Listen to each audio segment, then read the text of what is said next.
Ir įrašysim šitą paskaitą tam, kad tie, kurie negalėjo sudalyvauti, galėtų pasižiūrėti.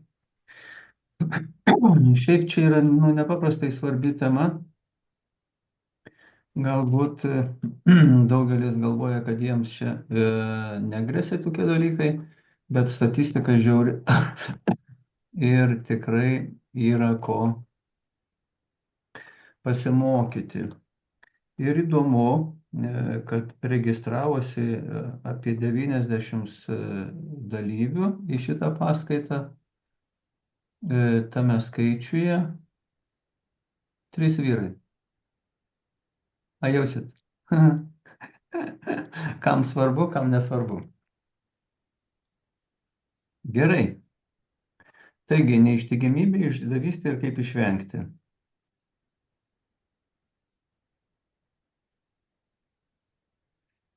Pradėkime nuo pratimuko, gerai?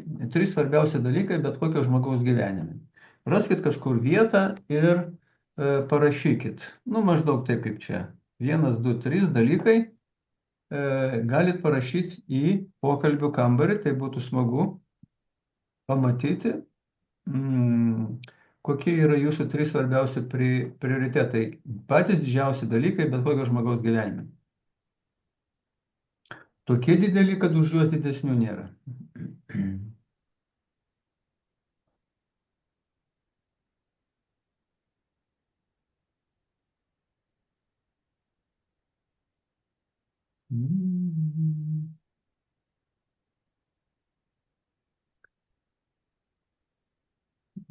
Taip, taip, taip, taip, taip, taip, taip.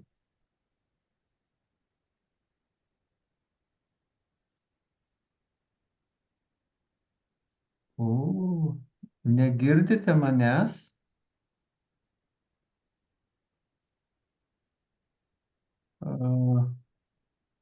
Šeima, laisvė, palaikymas. Gerai, dar yra kažkokių variantų.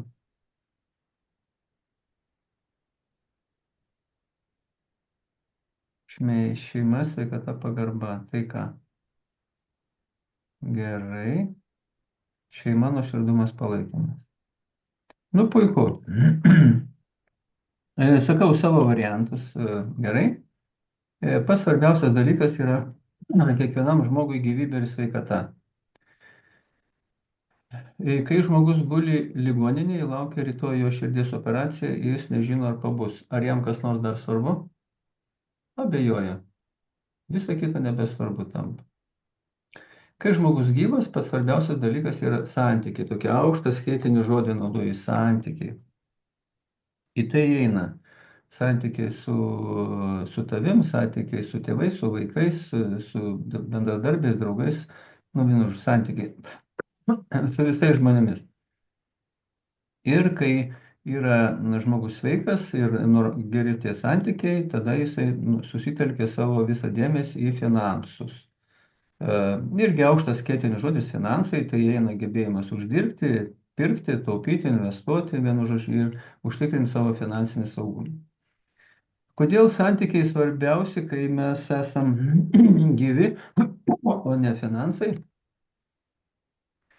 Pateiksiu keletą pavyzdžių.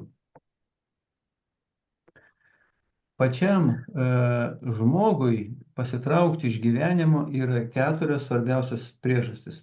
Pačiam žmogui priimti sprendimą išeiti iš gyvenimo. Pirma priežastis yra artimų žmonių, labai svarbių žmonių netektis. Ir dėl to žmogus jaučiasi nebesaugus ir pats gali pasitraukti iš gyvenimo. Antra priežastis yra tėvų skyrybos.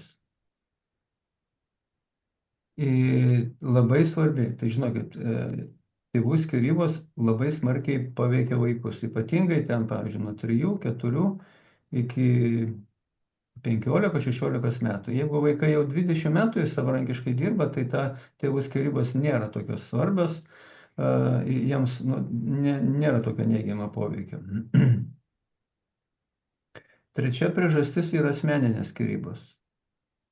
Ir neištikimybė, išdavystė irgi yra, žmonės svarsto, gal priimti sprendimą pasitraukti iš gyvenimo, nes nebėra prasmės gyventi. Taip gali būti kai kam. Ir trečia priežastis - nelaiminga meilė. Nuo šito kenčia daugiausia paaugliai. Ir girdėjote anksčiau, prieš keletą mėnesių, čia jau keli vyrukai, jaunuoliai pasitraukė iš gyvenimo. Ir taip jau manoma, kad viena iš tokių priežasčių tai yra nelaiminga jų meilė. Tėvai atstumė, pirmą meilę atstumė ir nebėra prasmės begyventi. Toliau. Skruzdės, bitės, beždžionės ir žmonės yra bendruomeninės būtybės. Jie negali, kaip zuikis ar lapė, po vieną išgyventi gamtoje. Žmonės gali išgyventi tik tai grupėje. Todėl tas buvimas grupėje jiems teikia saugumo jausmą. Ir todėl visi būrėsi į kažkokias grupės.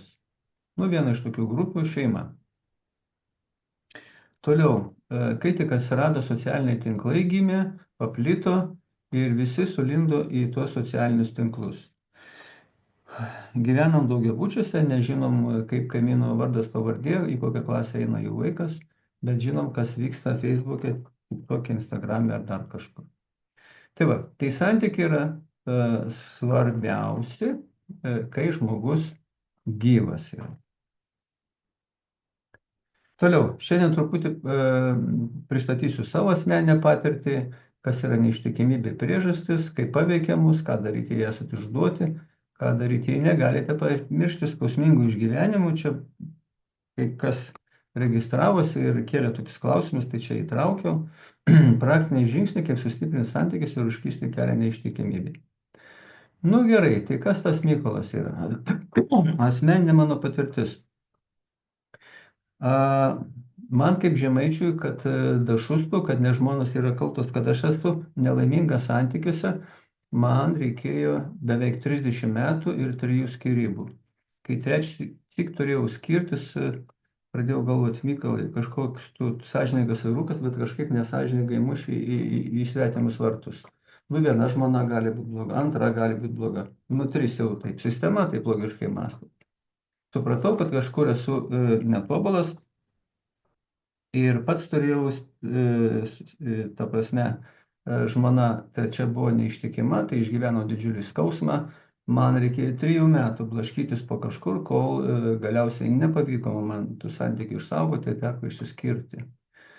Tada pradėjau savęs pažinimo kelią, pažinau save, patobulinau ir dabar 16 plus metų gyvenu darniuose santykiuose pagal pastiprinimo modelį. Atsirado pasitenkinimas gyvenimu, stresas sumažėjo, galvos skausmas, kurį turėjau 2-3 kartus per savaitę reikėdavo gerti vaistų, sumažėjo, dabar galvas skauda 4-5 kartus per metus ir vaistų nebereikia gerti. Mano išsilavinimas: pirmas inžinierius mechanikas, tada andragogas praktikas, psichologas, sertifikuotas vadybos konsultantas, Top Education treneris, darbas su šoko vystymosi traumą patyrusiais klientais ir darbas su krizėmis į kūną orientuotą psichoterapiją, čia Maskvos programos rusiškos, jogos treneris, strategijos konsultantas, vadybos magistras, ir kiti dar ten tik išsam. Ir esu toks empatiškas, noriu po savęs palikti geresnį pasaulį, dėl to daug švietiškos veiklos darau ir šitą paskaitą irgi vienas iš tų. Tokią knygą su kolegom esam parašę, išleista jinai yra. Mano sukurtas autorinės programas Kiauri šulinė apie 5 meilės kalbas, 7 meilės tiltai, 7 seminarai poroms, poros santykių diagnostika, kurioje mes nustatom, kur vienas žmona, kur vyras skaudina žmoną, ir tai tampa pagrindu taip toliau nesielgti. Programą Pažink save, tap savo gyvenimo valdovu, dėl vaikų. Kitą mėnesį bus nemokama paskaita apie vaikų, kaip paruošti sėkmingui savarankiškam gyvenimo vaikus. Abipusis seksualinis pasitenkinimas, streso valdymas, pykčio nuoskaudų neutralizavimas. Kokią naudą aš jums galiu duoti, tai yra jūs kokią naudą galite iš manęs pasiimti, aš paėmiau strategiją, kokybės vadybą, projektų valdymą, apribojimų teoriją, psichologiją, coachingą, asmenį klientų patirtį, porų konsultavosi daugiau kaip 600 pas mane, apie 1300 individualių žmonių ir sukūriau kelią, kaip sukurti šiuolaikinę lygiavertę partnerišką dar nesantuoką partnerystę iš tų prastų santykių, kurioje pora jaučiasi dabar. Na, einam prie temos. Neištikimybė ir priežastis. Nu, truputį aptarsim statistiką, kodėl svarbi ir einam toliau. Gilyn. Neištikimybė. Tai intymių ar emocinių ribų pažeidimas, kuomet vienas iš partnerių pažeidžia nerašytus ar aiškiai sutartus santykių susitarimus. Išdavystė – tai yra platesnė sąvoka apimanti bet kokį pasitikėjimą pažeidimą, galinti sukelti gilų emocinį skausmą, nusivylimą ar nesaugumo jausmą. Kokios būna neištikimybės formos? Nu, paprastai yra fiziniai neištikimybė, tai yra seksualiniai santykiai, sakykime, labiau būdinga vyrams. Ji dažnai siejama su aistra, impulsų kontrolė, bet ne visada reiškia emocinį atitolimą nuo pagrindinio partnerio. Emocinė neištikimybė. Reguliarus pasidalinimas asmeniniais jausmais su kitų žmogumi, emocinė priklausomybė. Dažnai atsiranda dėl emocinio ryšio trūkumo santykiuose tarp vyro ir žmonos ar dėl saugumo poreikio. Gal nesijaučia žmona saugi ir tada ieško ausų. Jeigu žiūrėjote 6 minučių vaizdo įrašą apie ausis ir ratukus, tai suprasite, apie ką aš čia kalbu. Kognityvinė arba minčių neištikimybė, tai, pavyzdžiui, nuolatinis fantazijas apie kolegą, kaip su juo reikia pasimylėti, seksualiniai vaizdiniai, pornografija, ar tai viena žodžio, dar kažkokie dalykai, visokias nesąmonės, kai žmogus negali realizuoti savo seksualinio poreikio poroje, tai tada atsiranda įtampa ir fantazijas. Taigi, kognityvinė minčių neištikimybė dažnai signalizuoja apie neišspręstas vidinės įtampas ar nepasitenkinimą, kuris nėra realizuotas veiksmais. Ką bendra turi visos formos? Slaptumas ir melas. Pasitikėjimo pažeidimas. Mesgi kūrėm santykių su kažkuo, tikimės, kad būsime saugus, pasitikim antrą pusę ir štai viskas dūžta. Sutarties sulaužimas. Ar tai santuokos sakramento, ar vestuvių įžadė. Šiokia tokia statistika. Tarptautinis tyrimas, 26 šalis. 26 000 respondentų. Nu, čia jau tikrai labai tikslu, labai daug. Nustatyta, kad 40% vyrų ir 20% moterų išreiškė nepasitenkinimą esamą partnerystę, nes pažymėjo, kad savo gyvenime bent vieną kartą turėjo nesantuokinį seksą, tai yra fizinė neištikimybė. Tai rodo didžiulę neišspręstą problemą, tai sutuoktinių nepakankamus gebėjimus sukurti stiprų intymų ryšį.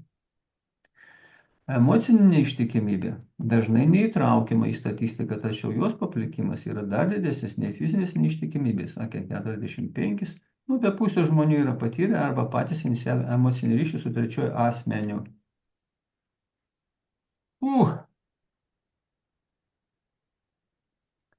Kaip neištikimybė paveikia jūs? Visų pirma, tai psichologinė trauma, pasitikėjimo ir saugumo praradimas. Psichologinė trauma tai emocinė reakcija į įvykį, kuris peržengia asmens gebėjimą jį apdoroti. Neištikimybė ypač traumuoja, nes įvyksta netikėtai, sukelia grėsmę, artumą, tapatybės vertės jausmų, pažeidžia pagrindinius pasitikėjimo mechanizmus. Toliau, pasitikėjimo partnerių žlugimas. Vienas pagrindinių emocinių saugumo šaltinių santykiuose. Taip? Saugumo jausmo praradimas. Žmogus santykiuose dažnai ieško emocinės priebėgos, prieglaudos, o neištikimybė ją sunaikina. Ką daryti? Tapatybės krizė. Žmogus pradeda abejoti savo vertę. Trauma ir kūnas. Neištikimybės trauma dažnai pasireiškia somatiškai, tai per visokius įtampas kūne ligas. Kodėl tai tokia gili trauma pasidaro? Taip, pagrindinė žmogaus saugumo sistema, artimas ryšys griūna. Ir mes ten toliau kalbėsime, kam kuriam šeimą, tai jūs aiškiai suprasit. Žmogus, kuris turėjo būti mano pusėje, staiga tampa grėsme, pavojus saugumui, taip? Tai sukelia bazinio pasitikėjimo su pasauliu praradimą. Jei tas, kurio pasitikėjo mane išdavė, kuo dar galiu tikėti, taip? Tokios mintis eina į galvą. Pagrindinės neištikimybės priežastis yra emocinis nepasitenkinimas. Čia daugiau moterims būdingas, fizinis ar seksualinis nepasitenkinimas, labiau vyrams būdingas. Toliau, troškimas naujumo ar jaudulio, čia tie, kurie nesusitvarkė su savo šuliniais, apie kuriuos vėliau kalbėsim. Savivertės stiprinimas, ojojoj, jeigu užkariausiu šitą moterį, tai jau aš būsiu kietas. Ne kietas, o, atsiprašau, šlapias. Kerštas ir bausmė. Kerštas ir bausmė. Turėjau ir savo praktikai tokių atvejų, kai vienas ateina dėl tvarkyti su neištikimybė antros pusės, ir paskui nusprendžia pats padaryti, atkeršyti, kitaip neįsivaizduoja, kad bus lygų. Arba nubausti nori. Va, tu taip blogai su manimi elgiesi, tai aš su kitom duosiuosi. Silpnos asmenės ribos, tai negalėjimas pasakyti ne. Galios ar kontrolės dinamika. Tai kai yra ten tokių psichikos sutrikimų, sakyčiau, kur žmogus nori demonstruoti savo galę prieš moteris. Daugiausiai tai vyram būdinga. Nepakankamas įsipareigojimo jausmas likti šeimoje. Taigi pasišnekam apie emocinį artumą.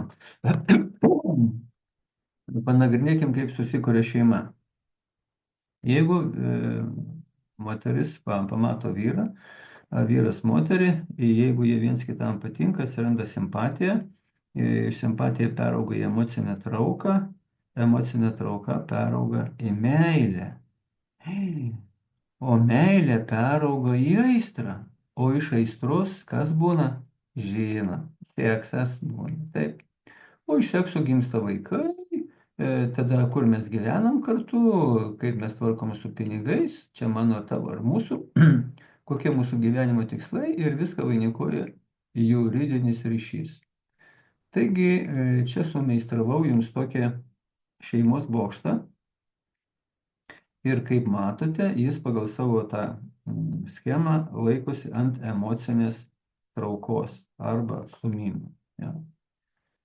Taip, kaip sugenda santykiai ryšiai yra šeima. Jeigu mes bendraujam taip, kad vienas ar kitas įsiskaudinam, arba abudu viens kitą įskaudinam, taip, tai nebelieka emocinės traukos, atsiranda emocinis atstūmimas. Taip. Nelieka meilės. Tada, kai nelieka meilės, nelieka sekso. Nu, žiūrėk, vyras išvažiuoja dirbti komandiruotės, geriausiai į Norvegiją, 2 mėnesius ten pabūna, turi savo ten meilužę ir nebegyvena kartu. Nu ir pinigais pradeda nesidalinti. O jeigu taip, tai kokie mūsų bendro gyvenimo tikslai? Nėra. Nu ir kodėl aš čia turiu gyventi kartu? Nu ir išeina. Suyra šeima. Gerai? Suprantama. Ir žmona lieka su vaikais. Tai ant ko stovi visa šeima stovi ant emocinės traukos, ant atstūmimo. Ir tai yra labai svarbu suprasti ir įvaldyti. Sugriuvus šeimos pamatam, šeima išyra ir viskas krenta dažniausiai į žmonos arba motinos pusę. Kaip susikuria antra šeima? Prasideda nuo simpatijos, emocinės traukos, meilė, aistra, seksas, vaikai, namai, pinigai, ta pati dainelė. Nu, kaip sugenda antri santykiai ryšiai ir antra šeima. Taip pat įskaudinimai, atstūmimai. Nu, nelieka meilės, nelieka sekso, į tą patį dainelę toliau. Pasakysiu jums paslaptį. Santykiai yra pampersai. truputį ten prisisioji, susigeria ir dar čia gali pašokti. Bet jeigu privarai kaip reikalas, o jei ten pridedi, nu visai nesinori, šok su privarytais pampersais, pūk, nusimet privarytus, užsidedi sausus ir kažkurį laiką čia gali pašokti. Nu, bet mes suaugę suprantam, problema tai ne pampersuose, o šlapimo nelaikymu. O jeigu tai perkelti į santykius, problema ne antrose pusėse, o manyje nemokėjime su antra pusė taip kalbėti, kad po pokalbio norėtų mane apkabinti. Dažniausiai žmonės moka bendrauti vienas su kitu taip, kad po pokalbio vienas nori pabėgti, antras nori pabėgti, arba būdu nori išsilakstyti kuo greičiau ir kuo toliau.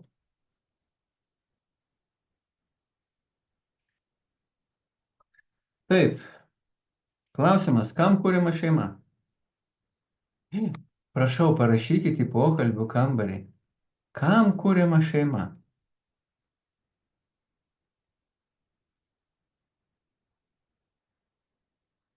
Taip,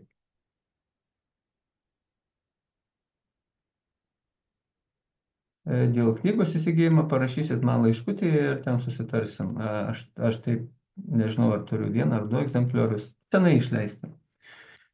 Toliau, na ką? Tai kam kuriama šeima?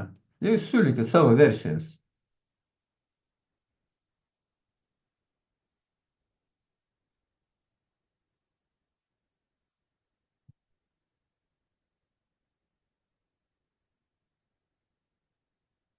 Vaikams. Gerai, kam dar? Nu, drąsiau.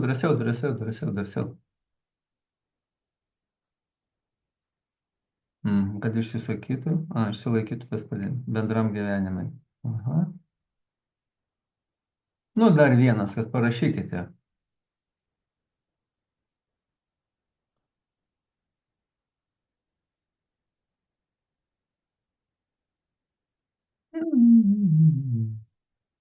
Nu, nėra daugiau šitų, nedaug laiko liko, bėgam per programą. Tai aš jau pasakysiu savo variantą. Per poros konsultaciją klausiu poros, kam kuriama šeima. Tai klasikinis atsakymas vyru yra, tu ką, Mykolai, nežinai, giminę pratęsti. Žmonės ir gyvūnai taip daro. Žmona sako, tu ką, Mykolai, nežinai, kam kuriama šeima. Nu, dviesi lengviau gyventi. Tada aš jums duodu kitą klausimą. Žiūrėkit, sakau, kartu gyvenat, vaikai praauginti, o tai ko čia atėjo? Žmonės neturi žalio supratimo apie tai, kam kūrė šeimą ir net milimetrų pastangų į tą pusę negali pridėti. Tai sakysiu savo variantą, gerai? Šeima kūrima tam, kad būtų sukurta saugi erdvė.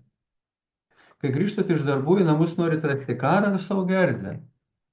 Ką norit rasti? Tikiuosi saugią erdvę. Taigi 100 metų atgal saugi erdvė buvo ekonominė, kai Vingių Jonis ir Katerės tuokėsi dėl kraičio ir indėlio, kad pradėtų būtų kažkokia pradžia ir būtų pradinis ūkis. Šiais laikais ekonominis saugumas eina į 5. planą finansinis, o į 1. planą ateina kas? Emocinis saugumas. Tai va, ir jeigu žmonės nesugeba užtikrinti to emocinio saugumo, tada jiems tenka išbandymai, išgyvenimai. Taigi, kuo ypatingas emocinis ryšys? Emocinis ryšys, trauka ar atstumimas atspindi, kiek yra saugi erdvė, kurioje gyvena. Ir kiekvieno žmogaus, nu čia paėmiau tik tai vyro, elgesį nulėmė įvairūs veiksniai. Pagrindė elgesys mūsų yra orientuotas išvengti skausmui, pavojui ir tada, jeigu visko to nėra, tai tada link malonumo. Ir pulti, veikti arba pasitraukti. Nu, poreikiai įtakoja mūsų tikslai, patirtis, žinios, gebėjimai, mūsų vertybių sistema, nuostatos, asmeninės savybės, emocijos, jausmai. Stresas dėl susidariusios situacijos. Kaip matot, nėra vieno kažkokio mygtuko, kurį paspaudus viskas pasikeistų. Yra labai žmogus sudėtingas ir reikia labai visus tuos aspektus ištyrinėti, jeigu nori suprasti žmogaus elgesį ir padėti žmogui sukurti laimingą gyvenimą. neištikimybė ir kiauri šuliniai. Kiauri šuliniai tai poreikių tenkinimo mechanizmas atspindyti susiformavusi poreikį ir pastangas jam patenkinti. Nu, atskleisiu per alegoriją. Balerina metus du repetuoja, prakaituoja, kaip pakelti nosytę ir kojytę, kad visi iš kūno kalbos suprastų, ką jinai nori pasakyti. Nes baletas tai yra kūno kalba, ne garso, taip? Po spektaklio eina nusilenkti, visi žiūrovai atsistoja ploja. Sako, jaučiuosi kaip devintam dangui. Kaip fain, kaip fain, kaip fain. Nulipa nuo scenos, žiūrovai išeina, plojimai nutyla, vėl šūdas. Kodėl? Todėl, kad jinai turi tokį šulinį, ant kurio užrašyta menka vertiškumas, kol plojimai krenta į šulinį, tol jai atrodo, kad šulinis užsipildęs ir nieko netrūksta. Kai plojimai nutyla, jinai pasižiūri tą šulinį, o jis kiauras. Kodėl kiauras? Jis kiauras ir todėl visi plojimai, kurie krito, iškrito ir vėl tuščias. O dugne, šulinio dugne, vietoj dugno įsitaisiusi juodoji skylė kosmose. Ir verčia ją repetuoti, prakaituoti metus, antrus, trečius, kad vėl gauti plojimų. Įkrenta plojimai į šulinį ir vėl gerai. Neįkrenta blogai. Suprantamas mechanizmas. Tai dabar šitas mechanizmas būdingas, neklausinėsiu, nes čia labai sudėtingai gaunasi, bet pasakysiu tiesiog. Visiems sportininkams, visiems menininkams, atlikėjams ir taip, antraip, trečiai. Visiems, kurie lipa ant scenos ir nori atkreipti dėmesį į save, įrodyti, koks aš kietas ar kokia aš kieta.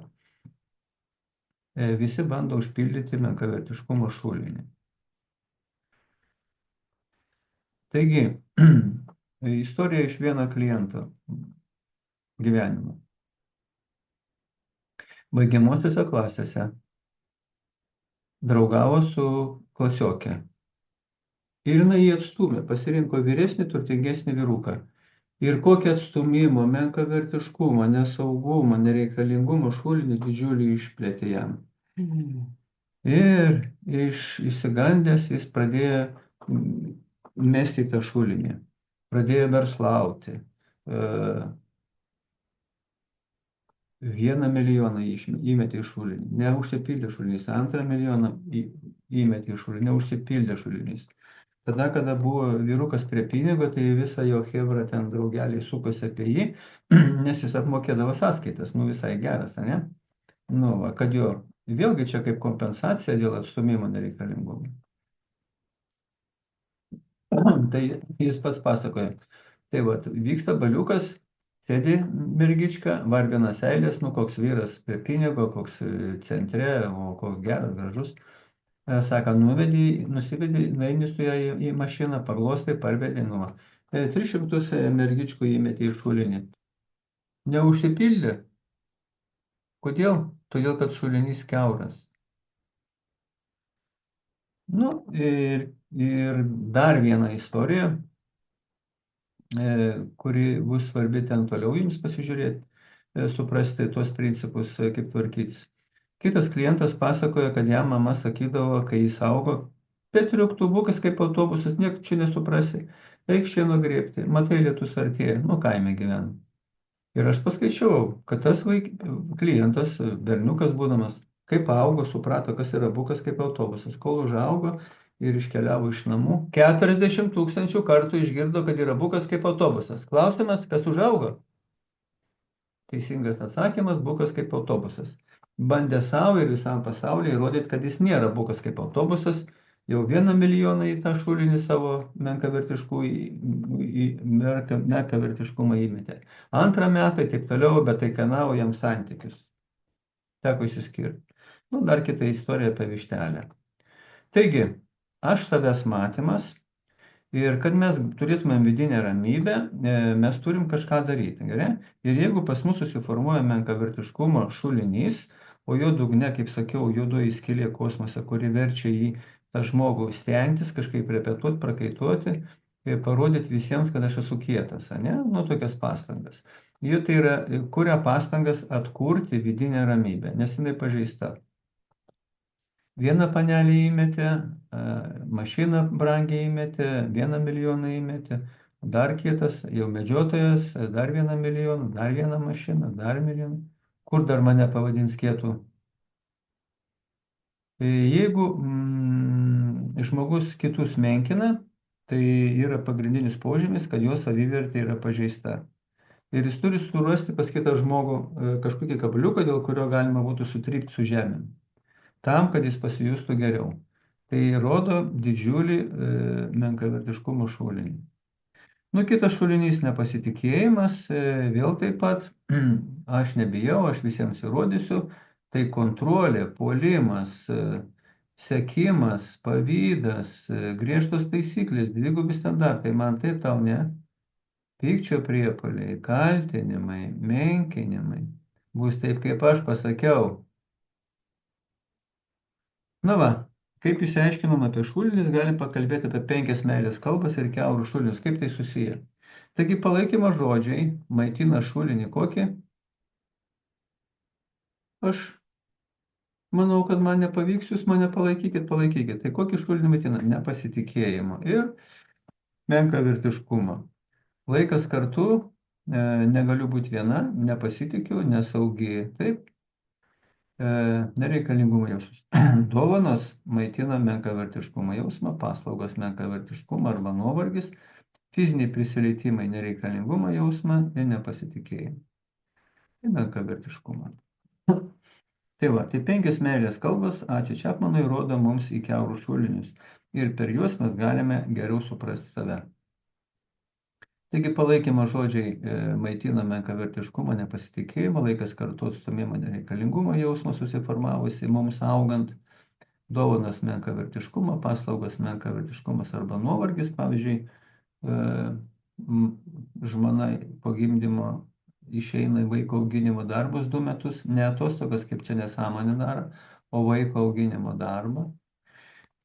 Ir nuvargsta neišmiegojus, nes 24 valandas per parą, 7 paras per savaitę be sustojimo dirba tą darbą. Ir jai labai svarbu tada paslaugos. Na, fiziniai prisilietimai, nesaugumas, nereikalingumas.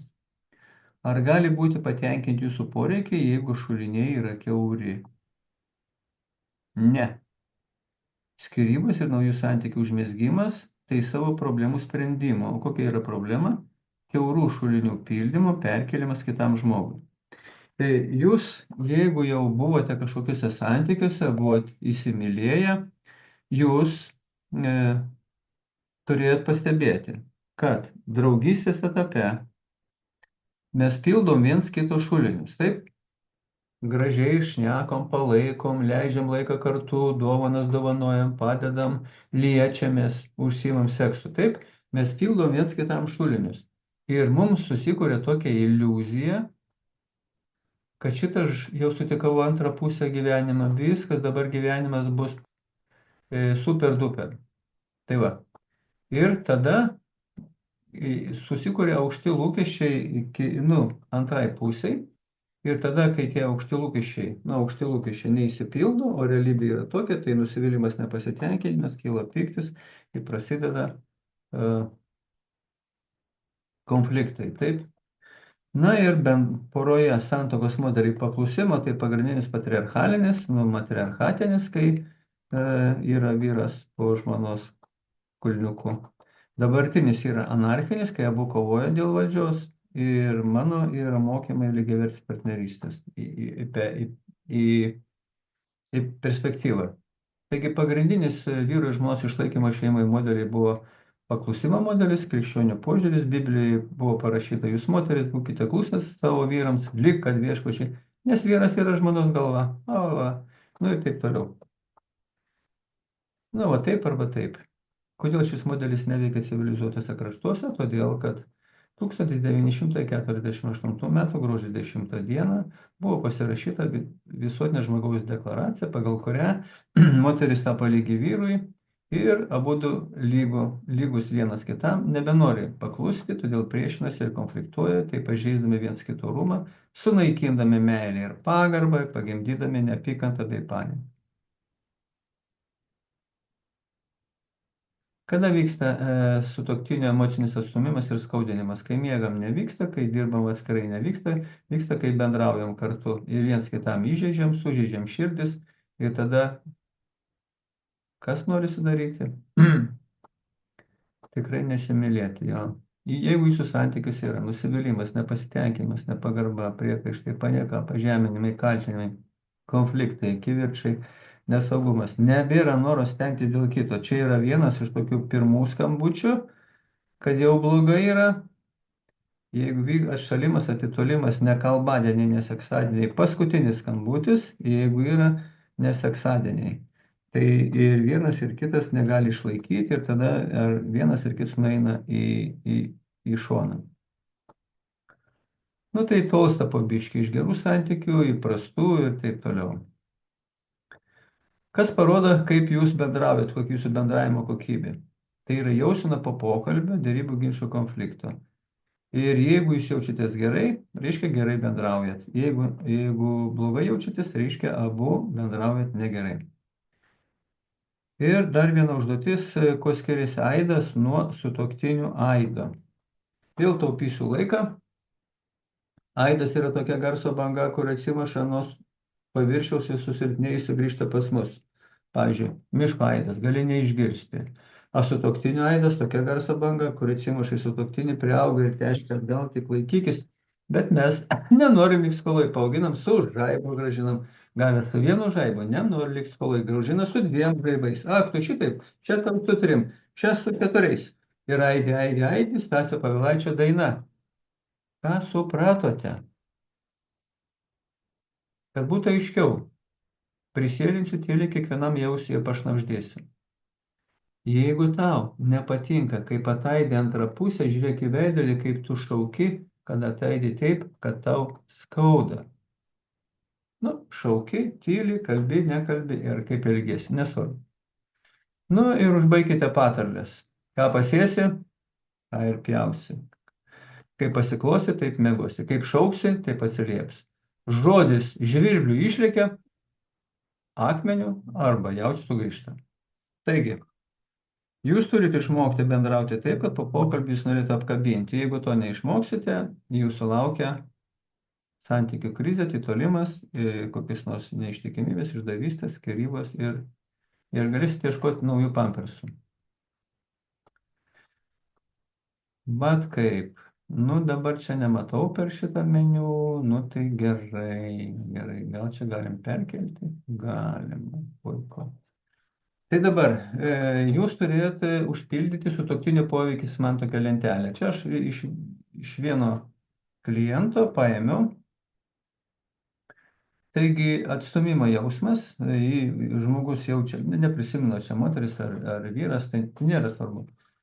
Jaučia iš antros pusės atsisakymą parodyti meilę 7, emocinį šaltumą, abejingumą, atstumimą. Va, ignoravimas, nesirūpinimas, nebendravimas. Tai jau sakyčiau, čia labai yra blogai santykiuose. Šitie dalykai labai blogai. Taip? Toliau, nuvertinimas 10, menkinimas 10, žeminimas 10, tyčinis kritikavimas 10, patyčios 10, išjuokimas, sarkazmas 10, tai čia toks įskaudinimas didžiausias. Nu va. Ir viskas. Nu tai kaip gali jausti žmogus, kurio antrą pusę taip elgisi su juo? Nu labai blogai, taip? Nu ir ką? Izoliacija. Čia yra kontrolė. Bendravimas 10. Tai viskas, čia kaip kalėjime. Terorizavimas, priešiškumas, bauginimas, gąsdinimas, griežtos bausmės, kaltės vertimas 10, kaip šantažas 10. Įsivaizduojat? Nu, čia yra tragedija, nebe santykiai. Tai jūs pasižiūrėkit, jeigu jūs turite įsivardinę ten tokius kažkokius tai, nu, rimtus pažeidimus, nu, ten 1, 2, 3, tiek to 4 dar. 5, 6, 7 tai vidutinis, o 8, 9, 10 čia jau stiprus neigiamas poveikis jums. Ir tik laiko klausimas, kada jūsų santykiai suges, ar jūs, ar antra pusė nugrybaus į kairę.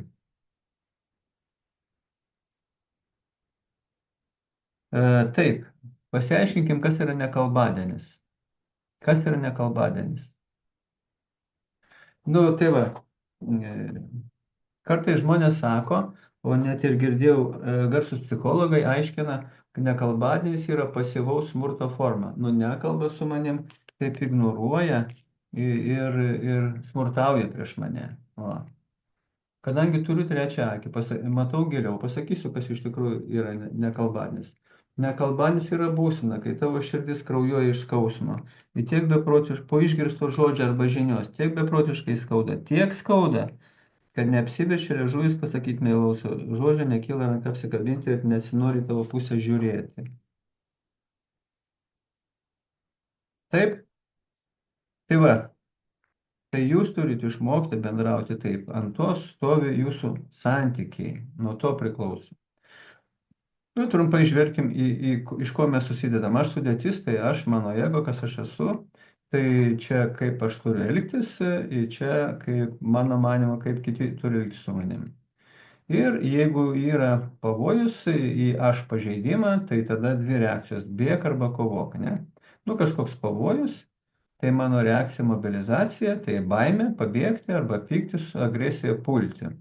Ir atkeršyti, įvykdyti teisingumą. Tai va šitas mechanizmas veikia santykiuose, nu, tarp sutuoktinių.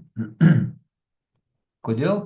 Nes mes norim įvykdyti teisingumą ir blogiečiui blogai padaryti. Kaip keršija žmonos ir vyrai? Kaip keršija žmonos?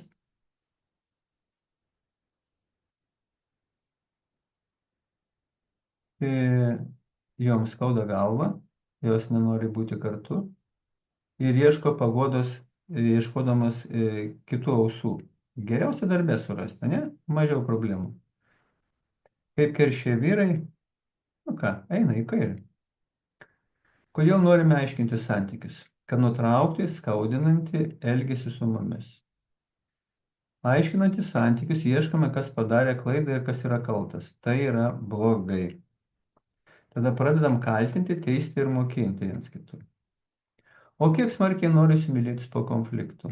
Žmonai, vyrui, visai nesinori. Nu, atskiriais atvejais būna ten užsiveda emocijos, bet čia išimtis, ne? Ir po konfliktų dar nu, sueina, bet tikrai tai ne tas seksas, ar tas mylėjimas, kurį mes turėtumėm išmokti. Kuo ypatingas seksualinis ryšys? Paklausiu, ką daro žmonos lovai. Nu, tai ir atsakysiu. O žmonos lovai naktį praskečia kojytes ir savo kūną į vidų įleidžia kitą kūną. Jos naivuolis tikisi, kad įeis tyras, dėmesingas, atidus, suprantantis, palaikantis vyras. Nė velnio nenori leisti vyro, kuris ją menkina, žemina, kaltina, ar dar kitaip blogai su ją elgesi. Ir tada jai galva pradeda skaudėti ir nuovargis atsiranda, ir tu nelysk. Ir tada vyrų jau galvos skausmas. Ar tas galioja vyrams? Pasakysiu paslaptį, tas pats galioja ir vyrams. Ir vyras nenori liesti, bučiuoti, glamonėti, mylėti žmonos, kuri jį menkina, žemina, ar dar kitaip blogai elgesi su ja.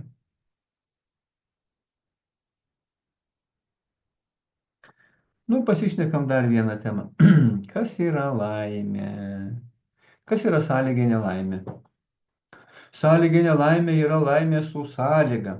Aš būsiu laimingas, jeigu rytoj saulė švies, ir būsiu nelaimingas, jeigu rytoj lis.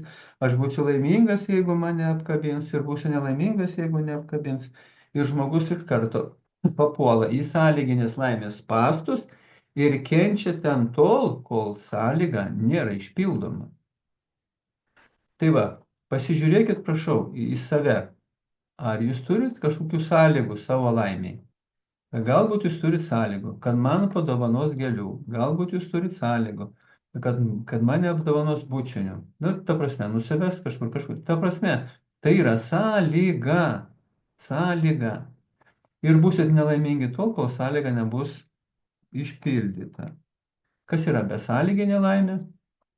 Kai aš esu laimingas, be jokių sąlygų. Saulė rytoj švies, būsiu laimingas, lis rytoj būsiu laimingas, bus man fiziniai prisilietimai, būsiu laimingas, nebus, būsiu laimingas. Tai va, Tai kiekvieno žmogaus tikslas yra pasiekti besąlyginę laimę. Kitaip jis kenties, bus nepatenkintas ir nelaimingas. Laikas eis, pasibaigs gyvenimo, duotas kreditas, reiks išeiti į antrą pasaulį ir bus visą pragyvenęs sąlyginiai laimė. Kitas klausimas, kas yra turtingas? Tas, kuris daug turi, ar tas, kuriam pakanka? Taip, turtingas tas, kuriam pakanka. Todėl jūs turite pasiekti, užsipildyti šulinius, nes šuliniai sukelia jums jėgą, verčiančią jūs reikalauti iš kažko. Iš antros pusės daugiau, iš ko daugiau reikalausia, ne? Kažko. Gerai? Nu ir pasišnekam apie konfliktą dėl seksualinio poreikio. Uždavinys. Žmona nori sekso vieną kartą per mėnesį, vyras nori kasdien. Koks bus kompromisas? Žmonos vieną kartą per mėnesį, vyro kasdien 30 kartų per mėnesį, kompromisas per pusę kažkur, tai 15-16 kartų per mėnesį. Ar laiminga žmona vietoj vieną kartą mylėts 15 per mėnesį?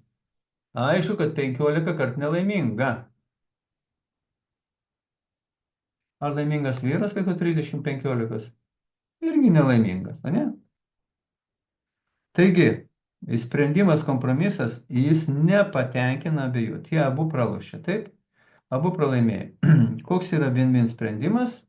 Išsiaiškinti, kodėl žmona nori mylėtis vieną kartą per mėnesį ir pasiekti, pašalinti priežastis, pasiekti, kad jinai norėtų mylėtis, 2-3 kartus per savaitę. Ir tai jau bus didelė pažanga. Gerai? Tai abu laimėjo. Nuo ko priklauso seksualinis libido? Noras mylėtis. Žemas ar aukštas? Tai patirtis, traumuojanti, paskatinanti pirmas kartas. Taip? Genai, amžius, bendravimo kokybė, seksualinės saistyties kokybė, stresas patiriamas, nuovargis, fizinis aktyvumas, domėjimasis pornografija, kitos religijos įsitikinimai, vertybės nuostatas. Viena klientė klausė per seminarą. Mykolai, ką daryti? Vyras nuėjo pas krišnaistus, parėjo ir sakė, mylėsimės vieną kartą per gyvenimą vaikui pradėti. Vat visokių įsitikinimų būna. Ir jūs turite tuos visus žinoti ir pasiekti abipusį seksualinį pasitenkinimą. Jeigu nepasieksite, tai bus blogai žmonai arba vyrui. Faktoriai, kurie trukdo moteriams pasiekti orgazmą. Požiūris, neigiamas nuostatos į priešingą lytį, nerimas, stresas, nuovargis, nepakankamas fizinis krūvis, prastas emocinis ryšys su partneriu, prastas seksas, nepasitikėjimas, menkas savivertė, nepasirengimas suičiai. Konsultavau porą, ten gyvena gal 12-14 metų kartu. Vyras nėra matęs žmonos nuogos. O, koks gyvenimas, ne? Išjungu šviesą po kaldra, prašau. Dabar čia irgi tokia labai smagi ir gera kreivė. Vyro ir moters hormonų koncentracija pagal amžių, pagal metus. Vyrų, matot, testosteronas, kuris atsako už seksualinį libido pagrindinis, jo koncentracija kraujyje didžiausia yra 18-22 gyvenimo metais. Daugiausia nusikaltimų lytinių padaro vyrai tam amžiai, o paskui gali sėdėti iki gyvenime 20 metų iki gyvos galvos, prisidirbę nesąmonę. Va, ir pabiškį taip leidžiasi. 45-50 metais žilė galvon, velso degon. Moters seksualinį libido arba norą mylėtis valdo pagrindę estrogenas, moteriškas lytinis hormonas. Jo didžiausia koncentracija 32-4 metais. Ir iki to laiko moteris būna kaip pumpurėlis, gėlės žiedas, o kai ant 32-4 metais pražysta, išskleidžia savo visą grožį, atskleidžia pasaulį. O tada jinai pražysta kaip moteris, žydi, paskui krenta patrūk. Tai va, jeigu porai apie 30-40 metų, tai jie ten panašiai su savo seksualiniu libido gali norų mylėtis turi. Jau nekalbant apie kitus ten dalykus, bet apie fiziologinį poreikį mylėtis. Bet paskui jau skirtumai išlieka ir jeigu jūs nepatenkinsit abiejų seksualinio poreikio, tai atsiras jėga, kuri nustums vieną arba kitą į šoną. Vyrai nori užsiimti seksu, ne, jie užlaiko emocijas ir tada ten per seksą išleidžia. Per seksą vyrai išsikrauna susikraupusią streso energiją. Jei vyrui vaikystėje susiformavo fizinio kontakto alkis, noras įrodyti savo viršenybę arba atkeršyti moterims už tai, kad mane nuskriaudė prieš 30 metų, taip gali būti. Dabar jūs dar turėjote atlikti dar vieną užduotį, abipusio seksualinio pasitenkinimo dedamosios ir įvertinti, kaip vyras geba, kiek pagarbiai geba bendrauti tarp mylėjimusi, kiek geba sutarti su žmona dėl mylėjimosi dažnumo, geba sukurti stiprią intymę trauką, geba sukelti žmonos norą mylėtis, geba sužadinti žmonos geismą, geba užtikrinti abipusį seksualinę patirtį, patenkinti žmonos intimumo poreikį po mylėjimuose ir sukurti saugią mylėjimus erdvės santykius. Tai va, mato, čia viena klientė vertina, taip? Kiek vyras geba. Pradedant nuo šito, čia 5, nu, sutarti, čia kažkur jau daugiau, mažiau, įtilpti. O ką reiškia? Sukelti žmonos norą mylėtis. Oi, nemoka. Sužadinti geismą nemoka. Abipusį seksualinį pasitenkinimą pasiekti nemoka. Nu ir ką mes turim? Mes turim atvejį, kai žmona nuėjo į kairę. Tai kas atsakingas už tai, kad žmona nuėjo į kairę? Žmona ar vyras? Pasirinkite atsakymą savo. Mano atsakymas abu. Tai va, ką daro vyrai su žmona? Na, jeigu, sakykime, čia yra minutės, 60 minučių mano standartas. Įprastai atsigula į lovą, vyras jau iš karto įkaista, 2-5 minutės pasidarbuoja, pasiekia orgazmą, čia tiesiog 75% vyrų ejakuliuoja per 2-5 minutės, gamta tai padarė, kad vyras neužtruktų ir liūdas jo nesuėstų, ir paskui staigiai krenta, o žmona nespėja net įkaisti. Ir paskui aiškina vyras, nu, tai čia tavo pareiga, nu, orgazmą pasiekti, aš tai pasiekiu. Nu, tai visiškas nesupratimas. Apie nuolankumą. Kuo baigėsi santykiai dėl vieno kurios nuolankumo? Kai žmona nepatiria orgazmo, jį imituoja. Ir kuo baigėsi neištikimybė. Toliau, seksualinio nepasitenkinimo požymiai. Irzlumas, nu, tiek vyrams, tiek moterims. Bloga nuotaika, nervingumas, kontakto vengimas, kabinėjimas, pykčio iškrus, priekabiavimas, nuovargis, energijos stoka, nenoras mylėtis. Noras įskaudinti, pasitenkinimą. Ramus, šypsosi, energinga, geros nuotaikos, daugiau noro. Atsipalaidavęs, save geriau priimęs, partnerio palaikymas, rūpinimas partnerio. Kurių požymių daugiau pas jūs yra? Galit pasižiūrėti ir įsivertinti savo seksualinio nepasitenkinimo požymį.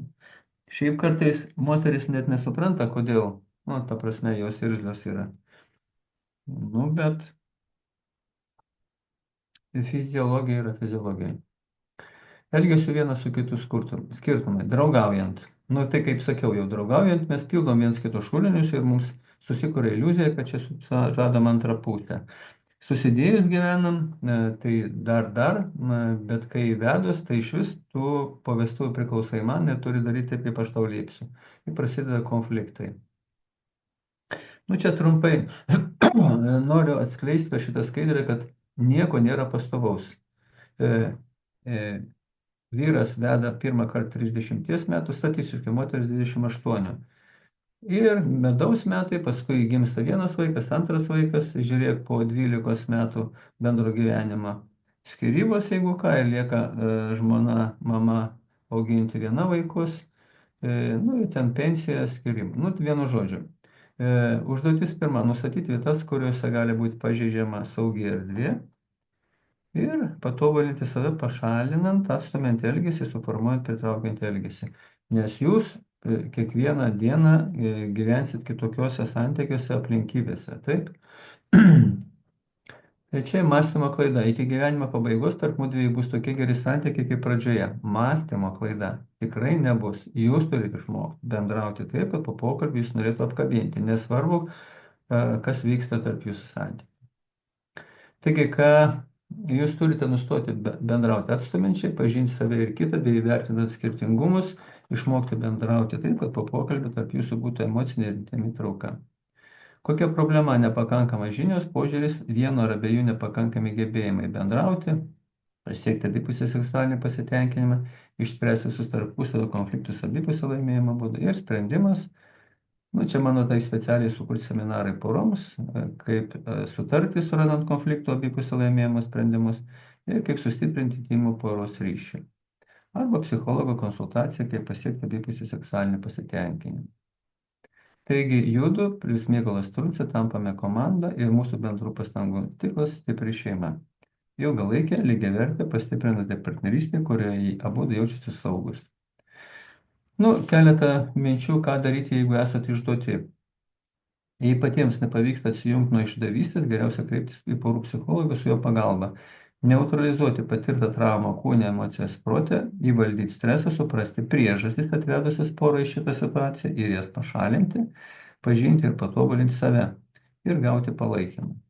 Ką daryti, jeigu negali susitvarkyti su šitais skaudžiais išgyvenimais, ir ten buvo tokių užklausimų ir ne vienas, kad vis grįžtam į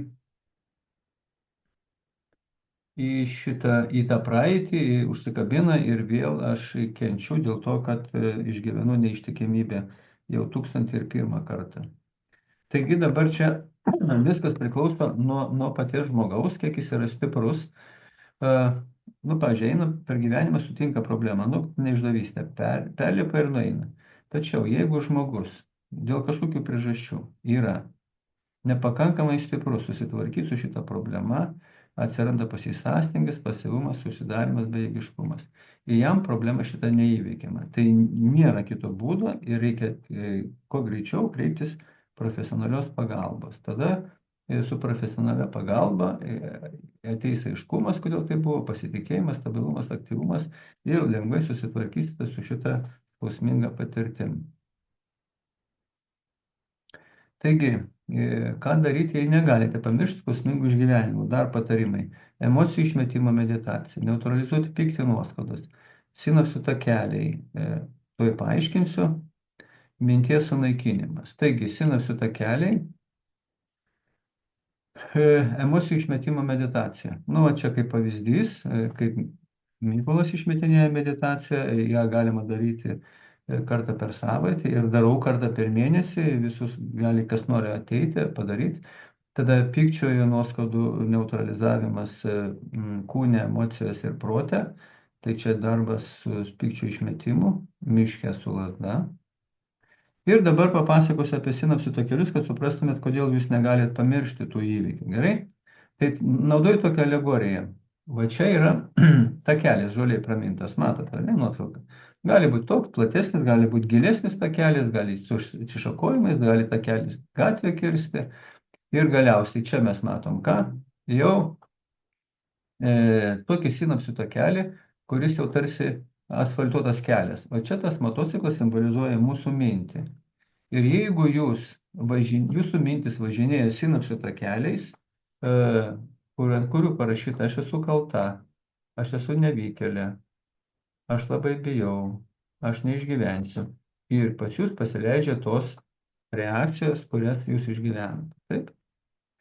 Dar kita alegorija, analogija alegorija. Taip. Va čia elektros laidai ir jais teka elektra. Ar gali elektra tekėti šičia šone? Aišku, kad negali. Tai jeigu jūs norit, kad elektra tekėtų ne šitais laidais, o kitais, tai jūs turit nutiesti kitus laidus. Arba dar kitaip sakant, suformuoti naują sinapsių takelį, kuriuo mintis važinėtų ir jau būtų ant to kelio užrašyta visai kiti žodžiai. Aš esu atsakinga, aš esu mani, aš susitvarkysiu, viskas bus gerai. Ir tada jūsų reakcijos bus tokios, kokius jūs norit. Toliau, jeigu kartais vis dėlto nei iš šio, nei iš to paima ir mintis sugrįžta į tą įvykį ir jūs paleidžia tą pavojų skausmą, tai jūs galite šitą mintį tiesiog nusiųsti aš siūlau į žvaigždę, kuri dega žiauriai. Nu, čia žvaigždės kažkokios nuotraukos. Nusiųsti ir įkišti ją į tą į vidų, kad sudegtų ta mintis ir perkelti savo mintį į kitus dalykus, į dalykus, kuriuos galite valdyti. Kaip tai padaryti? Čia matote, nuotraukos smegenys tarsi degtų. Kad laužas degtų, ko reikia? Malkų ir degonės. Taigi dėmesio. Malkos yra gyvenimo įvykiai, o deguonis yra dėmesys. Jeigu savo dėmesį kaip deguonį nukreipiate gyvenimo įvykius, kurių negalite valdyti, jūsų smegenys iškart užsidega. Nerimas ir įtampa užpila jūs. Todėl reikia mokytis perkelti dėmesį. Pakanka 10-15 minučių į veiklą, kurią jūs galite valdyti. Kokia ta veikla gali būti? Mezgimas, indų plovimas, bet koks žaidimas, piešimas, konstravimas, meditacija, skaitimas. Taip? Ir jūs perkeliat dėmesį į dalykus, kuriuos galite valdyti, jūsų smegenys nurimsta. Ramybė ir atsipalaidavimas. Nu, iš šitų dalykų mokina mindfulness. Taip. Kaip užkirsti kelią neištikimybei? Atviras bendravimas ir emocinis artumas. Abipusis seksualinis pasitenkinimas. Negali būti taip, kad vienas pasitenkina, o kitas ne. Jeigu taip yra, tai anksčiau ir vėliau jūsų santykiai sugrius. Ribų nustatymas ir pagarba partnerio jausmams. Sąmoningas sprendimas kurti monogaminius santykius, poreikių identifikavimas ir susitarimas dėl jų tenkinimo. Nu, jeigu dabartiniai santykių būsena gyvena nusivylimas, nepagarba, pažeminimai, konfliktai, atitolimas, nekalbanė, jūs norite gyventi ten, kur gyvena priėmimas, pagarba, pastiprinimas, sulaikymas, sutarimas, saugumas, bendravimas, tai jūs turėtumėte ateiti poros santykių diagnostikos konsultaciją, nustatyti, koks mano elgesys žeidžia tave, koks tavo elgesys žeidžia mane. Ir tada jau darbas išsiaiškinti, kaip susiformavo tas atstumiantis elgesys ir suformuoti pritraukiantį elgesį. Ir darbas poroje, tai saugios atsiprašymas, susitarimas, kam jūs kūrėt šeimą. Galbūt jūs susitarsit kurti šeimą tam, kad išmoktumėt žudyti viens kitą, jūsų šeima kaip norit, susitarti dėl bendrų šeimos vertybių, tikslų ir išspręsti visus konfliktus. Nu, jums į pagalbą 7 seminarai poroms pagal 7 saitus. Tai sekantis žingsnis, ką aš galiu dabar pakviesti, kad sustiprinti emocinį ir intymią traugą, tai yra kitą savaitę, trečiadienį, vesiu mokymus vyrams, tik vyrams, kur jiems papasakosiu, ką reikia daryti su žmonom. Lovai, nes jie nesupranta. Nu, ne visi, bet dauguma nesupranta. Toliau dar aš jums pasakysiu, kad yra pastebėtas ryšys tarp žmonos seksualinio pasitenkinimo, nepasitenkinimo ir noro skirtis. Tai va, jeigu žmona patirtų, abu patirtumėte abipusį seksualinį pasitenkinimą, tai jūsų šeima sustiprėtų. Klausimai?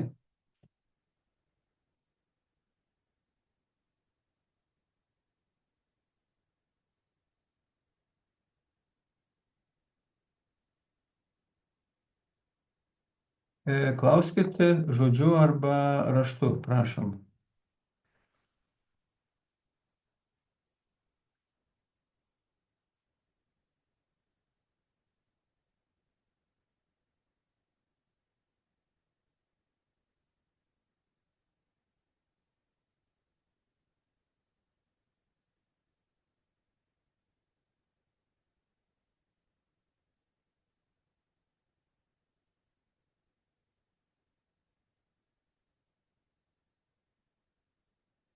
Ditos mintis visai teisinga, bet ten mokymai yra vyrams, o jeigu jūs norite savo šeimoje susitvarkyti, tai paprastai aš praktikuoju, kad pirmą ateina pas mane žmona, aš surenku objektyvią informaciją, kurios galbūt jinai vyrui nenori sakyti, ir tada ateina vyras, tada aš papasakoju, ką reikia daryti.